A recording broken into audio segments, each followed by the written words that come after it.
In this video, I'm going to be showing you how to do a double crochet stitch. So first, you're just going to make a slip knot. I have a tutorial on this if you do not know how to do it. Then we're going to get a tension. I also have a tutorial on that as well. And we're going to chain 12. I have also done a tutorial on that.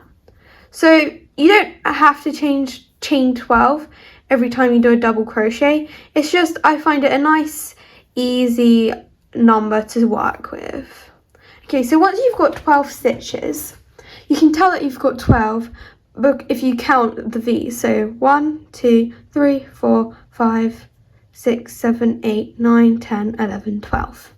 Okay, so what we're going to do, we're going to skip the first 2 stitches, so these 2, and we're going to go into the 3rd stitch, so this one right here. And we're going to go into the top one. It's yarn over, so side, under, twist. Now, instead of pulling through, we're going to go into that 3rd loop, like that. So we should have 3 loops on the hook. Now we're going to go side, under, twist, and then we're going to pull through 2. Whoop. Okay, let me just do that again.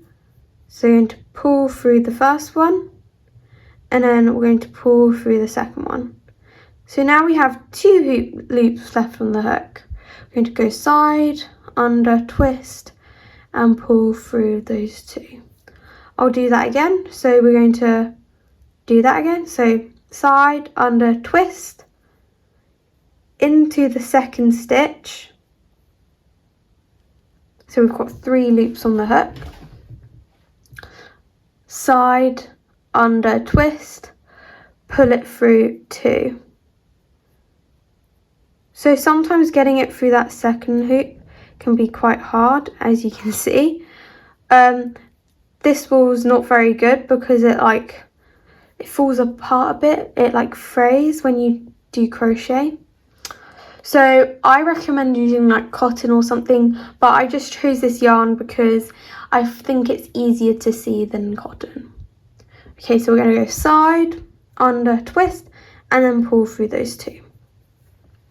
Another way to avoid having the problem that I just faced, it's all being tangled up, just do looser stitches. So we're going to yarn over, or side, under, twist, into the next stitch.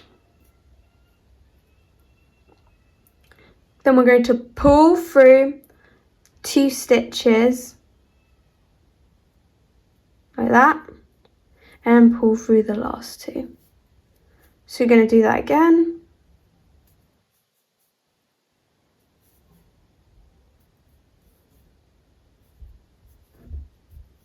And then you're just going to repeat that all the way to the end. So yeah, so I'm just finishing off my last stitch. I'm going to chain 2. Now I'm going to twist my work around, like that.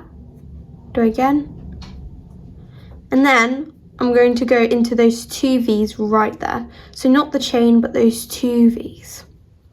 So we're going to do it again, yarn over, so side, under, twist, into that loop, those 2 loops there, side, under, twist, pull through that, side, under, twist, and then pull through 2 loops, side, under, twist, and then pull through another 2 loops. And then I'm going to do that again, so yarn over, side, under, twist, into those 2 V's, side, under, twist, pull through, side, under, twist, pull through 2 loops, side, under, twist, and pull through another 2 loops. Just like that. So just going to work all the way to the end again. Okay, so I'm coming up to my last stitch. The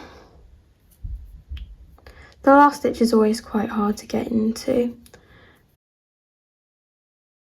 you can just keep on chaining 2, turning, and then so on, and you'll have like however long you want. When you want to fasten off, cut the string and pull through, just like that. You can also do a slip stitch at the end of the round to make it more secure. And if you want to do a slip stitch, you can watch the next video where I'll show you a tutorial on how to do the slip stitch. I'd really persevere with crochet, and you seriously won't regret it because it's such a useful skill and you can use it for so many things. So I hope to see you next video. Thank you.